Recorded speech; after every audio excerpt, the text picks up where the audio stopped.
بسم اللہ الرحمن الرحیم۔ السلام علیکم۔ آج کا ہمارا ٹاپک ہے غصہ۔ ہم بہت سارے لوگوں کو دیکھتے ہیں، وہ لوگ غصہ کرتے ہیں بغیر کسی مقصد کے غصہ کرتے ہیں، اور وہ یہ سمجھتے ہیں کہ انہوں نے بہت اچھا کیا، لیکن بات غصے سے صرف خراب ہوتی ہے۔ اور اکثر بزرگ جو ہوتے ہیں وہ اپنی طبیعت کی وجہ سے ان کو فیل نہیں ہوتا، لیکن وہ غصے میں بہت کچھ غلط بول جاتے ہیں، لیکن وہ یہ نہیں دیکھتے کہ وہ آخرت کے لیے کیا جمع کر رہے ہیں، کیونکہ جب غصے میں آ جاتے ہیں تو اس سے آپ دوسرے کے دل میں اپنی نفرت پیدا کر رہے ہیں، اور وہ پتہ نہیں قیامت والے دن ہمیں معاف کر سکے یا نہیں کر سکے، اور اگر وہ نہیں کرے گا تو پھر ہم کیا کریں گے۔ تو سب کو غصہ آتا ہے، لیکن ہمیں چاہیے کہ ہم غصے پہ کنٹرول کریں۔ اب غصے پہ کنٹرول کیسے کیا جائے؟ ضروری نہیں ہے کہ جو بات آپ کو اسی ٹائم پہ مل رہی ہو آپ فوراً اس کو بول دیں، اس کا تھوڑی دیر صبر کریں، اس کا تھوڑی دیر دیکھیں کیا ہو سکتا ہے۔ اگر آپ کو لگتا ہے کہ ضروری نہیں ہے جواب دینا تو آپ تھوڑی دیر بعد دے دیں یا اگنور کر دیں۔ سب سے بہتر تو یہی ہے کہ اگنور کر دیں، کیونکہ اس میں بہت ساری حدیثیں بھی ہیں اور بہت ساری چیزیں بھی ہیں، لیکن بات ساری یہی ہے کہ جب ہم غصہ ہوتا ہے تو ہم سوچتے ہی نہیں ہے کہ ہم بول کیا رہے ہیں سامنے والے کو۔ اس کا نیگیٹو امپیکٹ یہی پڑتا ہے ہم پہ کہ ہم جو ہے وہ پھر اس کے دل میں اپنی نفرت بٹھا چکے ہوتے ہیں، اور پھر وہ ہم سے بات کرنا بھی پسند نہیں کرتا۔ بہت سارے لوگ تو ایسے ہیں جن سے آپ خود بات کرتے ہوئے 4 دفعہ سوچتے ہیں نہیں یار اگر یہ غصہ ہو گیا تو بہت مسئلہ ہو جائے گا، پھر ہم جو ہے اس کو وہ نہیں منا پائیں گے، کیونکہ یہ کسی بھی بات پہ غصہ ہو جاتا ہے۔ تو ایسا نہ ہو کہ لوگ آپ سے ڈریں۔ حضور صلی اللہ علیہ وسلم کی جو طبیعت تھی وہ اتنی سافٹ تھی اور اتنی نرم مزاج تھے کہ وہ کوئی بھی ان سے کسی بھی طریقے کی بات کرتا تھا تو اس کو ڈر نہیں ہوتا تھا۔ تو ہمیں بھی اپنی ایسی ہی کچھ طبیعت کرنی چاہیے جس میں ہم سے کوئی بھی کسی بھی طریقے کی بات کرے تو اس کو یہ ڈر نہ ہو کہ بھائی یہ برا لگے گا۔ دوسرے بندے کو بھی تھوڑا سا یہ سوچنا چاہیے کہ میں کوئی ایسی بات نہ کروں کہ وہ بندہ غصہ ہو جائے سامنے والا۔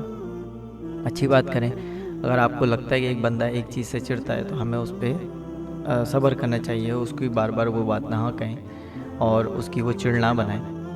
اور اس میں بہت ساری حدیثیں ہیں۔ نبی کریم صلی اللہ علیہ وآلہ وسلم نے ارشاد فرمایا جو شخص غصے کو پی جائے حالانکہ وہ اس کے نفاذ پر قدرت رکھتا ہو، اللہ تعالیٰ قیامت کے دن اسے تمام مخلوق کے سامنے بلائے گا اور اسے اختیار دے گا کہ جو حور منتخب کرنا چاہے وہ کر لے۔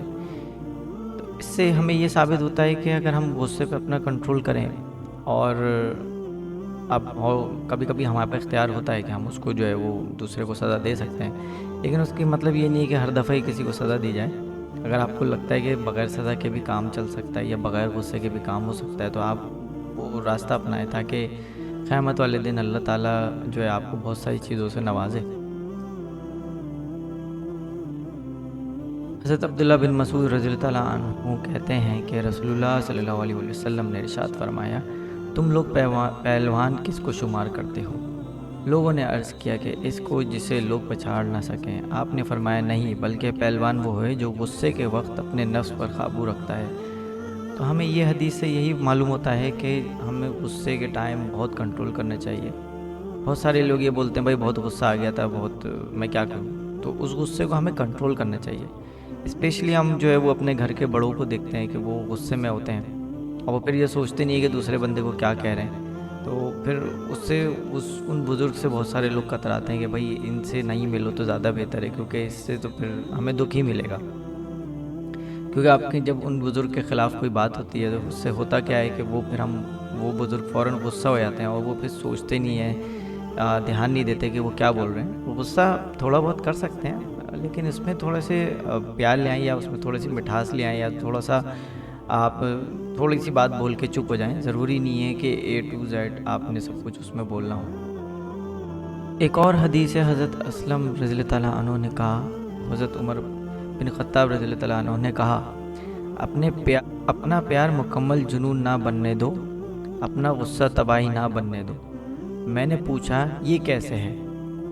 انہوں نے جواب دیا جب آپ محبت کرتے ہیں تو آپ بچے کی طرح مفتوح ہوتے ہیں، اور جب آپ نفرت کرتے ہیں تو آپ اپنے ساتھی کے لیے تباہی کی خواہش کرتے ہیں۔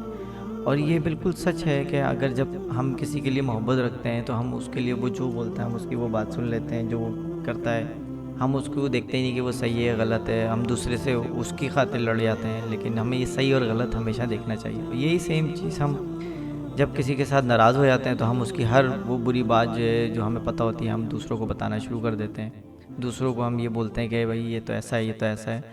پھر اس سے ہوتا ہے کہ یہ ہے کہ وہ چیز واپس صحیح نہیں ہو سکتی، کیونکہ آپ نے اوروں کے دل میں اس کے لیے برائی ڈال دی۔ تو بہتر یہی ہے کہ آپ پہلے اگر آپ اس سے غصہ ہیں تو آپ اس کے لیے ایسی کوئی بات نہ کریں، تھوڑے دن خاموش رہیں، تھوڑا سا پانی پئیں، تھوڑے دن سکون سے رہیں، دیکھیں کہ سامنے والا کیسا بات کرتا ہے، کیا کرتا ہے۔ اگر وہ بھی نارمل ہو گیا تو آپ بھی نارمل ہو جائیں، اس سے یہ ہوگا کہ رشتے بچیں گے۔ آج کل جو اتنے مسئلے مسائل پیدا ہو رہے ہیں وہ یہی ہو رہے ہیں کہ ہم فوراً کسی کے بھی منہ پہ کچھ بھی بول دیتے ہیں، اور پھر ہم بولتے ہیں کہ بھائی کیا کریں، مجبوری ہے۔ ایسا کچھ بھی نہیں ہے، مجبوری تو تب ہوتی ہے جب انسان کو کوئی حل نہ ملے۔ اس میں حل ہے کہ آپ خاموش ہو جائیں، آپ دیکھ رہے ہیں سامنے والا غصے میں تو آپ کو چاہیے تھوڑا سا خاموش ہو جائے، بعد میں اس کو سمجھائیں گے بھائی دیکھو یہ بات غلط کہی تھی آپ نے۔ اور جو غصہ کر رہا ہے اس کو بھی یہ بات سوچنی چاہیے کہ بھائی میرے منہ سے کوئی ایسی بات نہ نکلے، کیونکہ غصے میں صرف بری بات ہی نکلتی ہے، اچھی بات نہیں نکلتی۔ بہترین طریقہ یہی ہے جب آپ کو غصہ آئے تو اعوذ باللہ من الشیطان الرجیم پڑھیں اور بار بار پڑھیں، یا درود شریف پڑھیں، تو اس سے آپ کا غصہ بہت جلدی ٹھنڈا ہو جاتا ہے۔ اور ایک اور حدیث ہے کہ اگر آپ کو غصہ آ رہا ہے تو اگر آپ کھڑے ہیں تو بیٹھ جائیں، اگر بیٹھے ہیں تو پھر لیٹ جائیے، اور اگر بالکل لیٹے ہیں تو پھر اور ضمیر سے سمٹ جائیے تاکہ اس سے آپ کا غصہ ٹھنڈا ہو۔ ایک اور حدیث میں حضور صلی اللہ علیہ وآلہ وسلم نے ارشاد فرمایا کہ بے شک غصہ شیطان سے ہے، اور شیطان آنکھ سے بنا ہے، اور آنکھ جو ہے پانی سے بجھتی ہے۔ تو اگر تمہیں غصہ آئے تو تمہیں چاہیے وضو کرو، ہمیں فوراً اپنے غصے کو قابو پانے کے لیے وضو کرنا چاہیے۔ تو ہمیں یہ باتیں یاد تو ہوتی ہیں، لیکن ہم جب غصہ کر رہے ہوتے ہیں تو اس ٹائم پہ ہم یہ سب کچھ بھول جاتے ہیں۔ اللہ تعالی ہمیں اپنے غصے پہ کنٹرول کرنے کی استطاعت عطا فرمائے۔ السلام علیکم ورحمۃ اللہ وبرکاتہ۔